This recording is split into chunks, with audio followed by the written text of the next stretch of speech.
Mapagpalang araw sa inyo, Sir Alex, at sa lahat ng inyong tagapakinig saang lupalop man kayo ng mundo. Sana'y kayo rin nasa maayos na kalagayan. Itago nyo na lang ako sa pangalang Nestor. Meron akong ibabahaging mga kwentong kababalaghan, pero uunahin nating ibahagi ang kwento ng aking kaibigang si Anwar na dating nakatira sa isang isla malapit sa Zamboanga. Tungkol ito sa naging karanasan ng kanyang lolo na itago na lang din natin sa kwentong ito bilang si Juanito. Medyo mahaba-habang karanasan kung kaya asahan yung meron itong karugtong. Ang lolo ni Anwar ay may mga kamag-anak sa Malaysia. Minsan na rin siyang tumira sa nasabing lugar, partikular sa mga kamag-anakan sa Sabah. Noong unang panahon, hindi mahirap tumawid sa bansang yon mula sa Pilipinas. Sasakay ka lang ng bangkang di makina, ilang oras na biyahe lang nasa ibang bansa ka na. Ibig sabihin, hindi na kailangan ng passport para makatawid at makapasok sa bansa na yon. Kung kaya pabalik-balik lang sila Juanito roon lalo pat meron ngang mga kamag-anak. Sa edad na 24 anyos, iniwan niya ang lugar nila at nakipagsapalaran sa nasabing bansa. Ayos naman ang naging kahinatnan dahil nakakita kagad ng trabaho sa tulong na rin ng mga kamag-anakan. Tumagal ng halos 5 taon ang pananatili niya sa bansa na iyon, kung kaya nagkaroon ng maraming kakilala. Isa na rito si Azma na naging matalik niyang kaibigan. Isang araw noon, linggo ng tanghali, kasama ang katrabaho pumunta sila sa bahay ng lolo at lola ng matalik na kaibigan dahil birthday ng pinsan niya at may salo-salong gaganapin. Kapag nagbe-birthday ang pinsan niyang yon, nagkakatay talaga ng mga kambing at maraming mga panauhin na puro tagabayan. Malayo ang kanilang pinuntahan. Nasa bundok na ito at walang ibang naninirahan. Wala namang problema dahil sa paanan pa lang ng bundok ay may mga nakaabang na motorsiklo na sasakyan papunta sa mismong bahay ng lolo at lola ni Azman. Tanong ni Juanito, "May nakatira pa pala rito, no?" "Oo, sila lolo at lola ko. Malayo kasi sa bayan. Buti nakayanan nila ang lungkot dito. Sila pa, sanay na yan eh. Pero yung ibang kapatid ng pinsan ko, sa bayan sila. Ayaw nila sa tahimik na lugar. Yung nagbe-birthday ngayon at sina lola, mas piniling manirahan dito dahil payapa.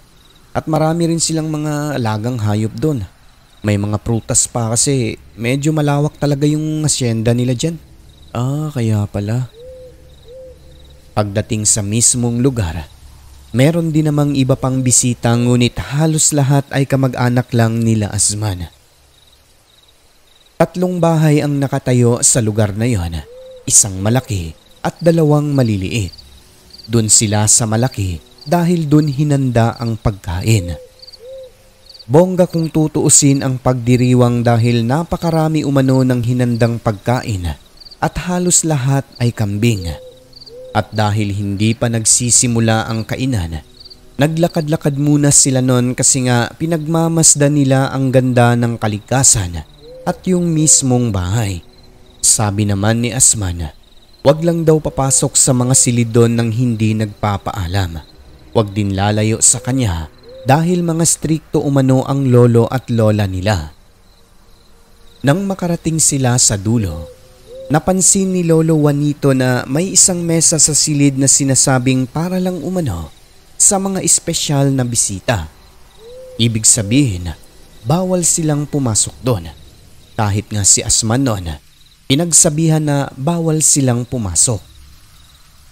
Pasimple namang sinipat ni Juanito ang mga pagkaing nakahain doon. Nagtaka siya dahil hindi man lang daw umuusok yung pagkain. Nang tinitigan niya ng maigi, nakita niyang parang mga hilaw daw na karne ang nakalapag sa mesa roon. Tapos may inuming kulay pula na nakasilid sa pitsyel na maihahalin tulad sa dugo. Nang mapansin naman si Lolo ng nakatayong pinsan ni Azman, pinabalik sila sa malaking mesa kung saan may nakahandang maraming pagkain dahil mag-uumpisa na. Sige na, hinahanap na kayo. So bumalik naman si Juanito at di nga nagtagal ay nagsimula na ang kainan. Matapos nun, nagkwentuhan sila sa harap na bahagi ng bahay. Ang napansin pa ni Juanito, wala kahit ni isang aso doon.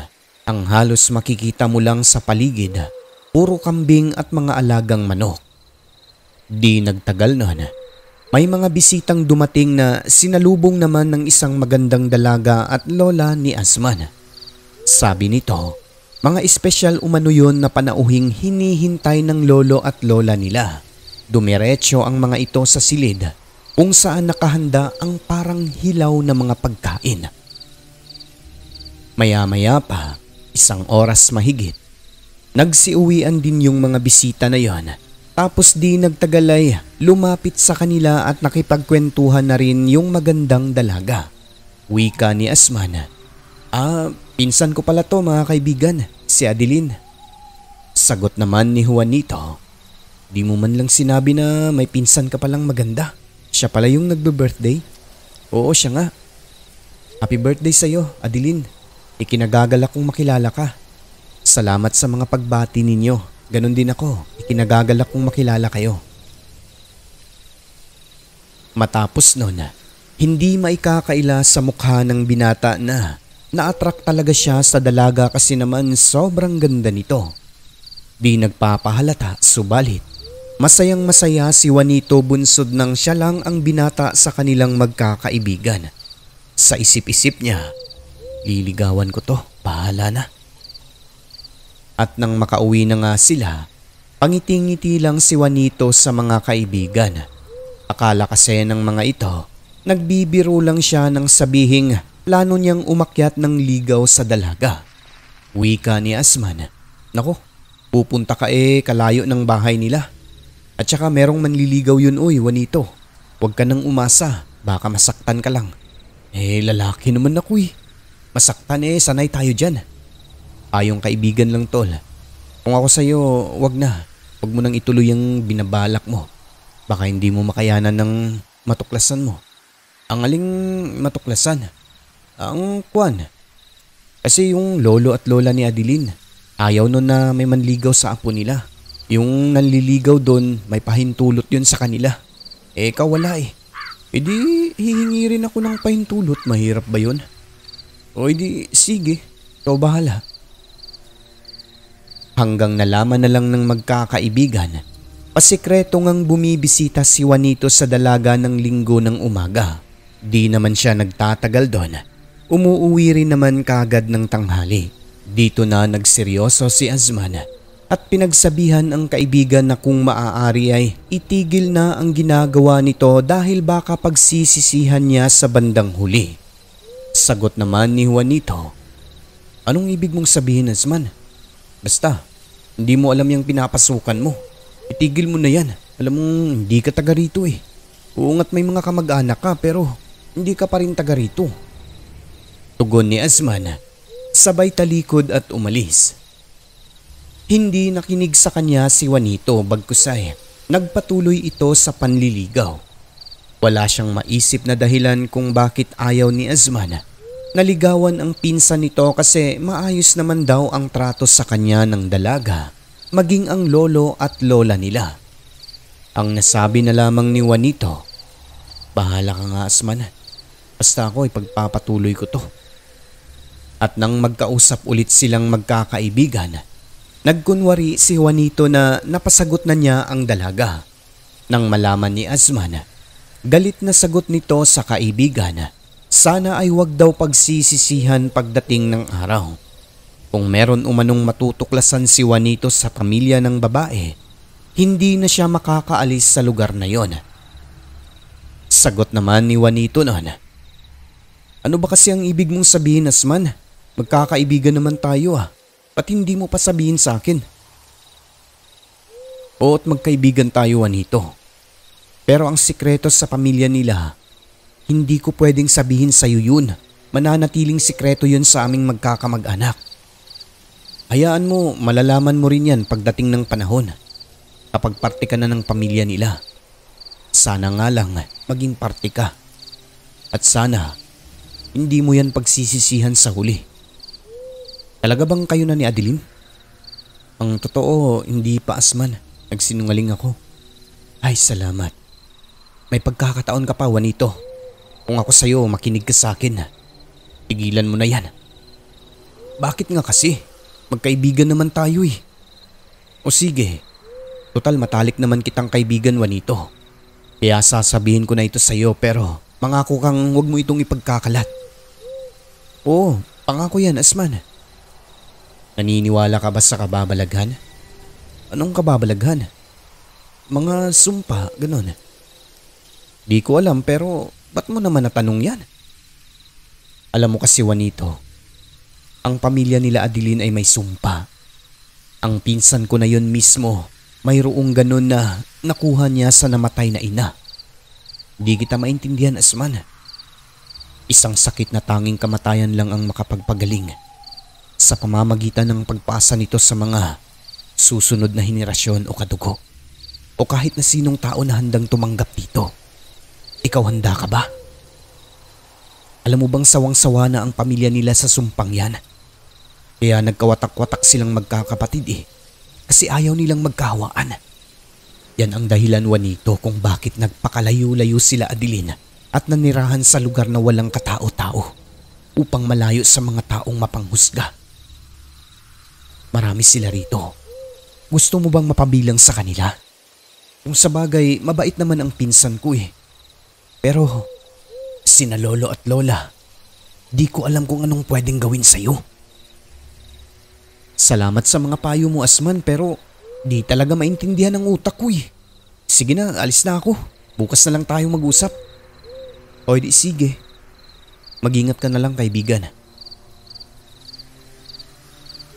Bagaman hindi niya nakuha ang ibig sabihin ng kaibigan, nais ni Juanito na malaman kung ano talaga ang ibig sabihin nito.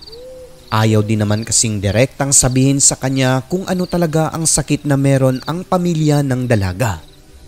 At kung hindi niyo na itatanong, si Juanito ay hindi naniniwala sa kababalaghan. Subalit na intriga siya sa sinabi ni Asman sa pamilya ng babaeng kanyang nililigawan kung kaya sinubukan niyang mag-imbestiga. Ano kayang sumpa yun? Parang seryoso talaga si Asman ah. Pero sa isip-isip niya, kung magkataong sasagutin siya ng dalaga kung anuman ang sumpa na nasa pamilya nito, tatanggapin niya ng buo alang-alang sa babaeng minamahal. Ngunit lahat ng yan, nagbago sa kanyang natuklasan. Isang hapon, napagpasyahan ni Juanito na magpunta sa bahay nila Adeline. At first time niyang pumunta roon ng hapon dahil plano niya talagang magpagabi upang malaman kung ano yung sikreto na sinasabi ni Asman. Pinaalalahanan kasi siya na huwag magpahapon doon o magpagabi. Ang suot niya noon ay itim na damit. Sakay ng motorsiklo, binaybay na ng binata ang daan paakyat ng bundok. Subalit sa di inaasahang pangyayari, kalagitnaan ng daan ay na-flat ang gulong ng motorsiklo. Meron namang kadena ang motor na nakatali sa extension ng upuan at meron ding kandado kung kaya ang ginawa niya. Kinadena muna ito sa isang malaking puno sa gilid ng pangpang at nagpatuloy maglakad papunta sa bahay ng babae. Wala naman daw magnanakaw pero para lang makasiguro ay kinadena niya ito at babalikan na lang pagka-uwi niya.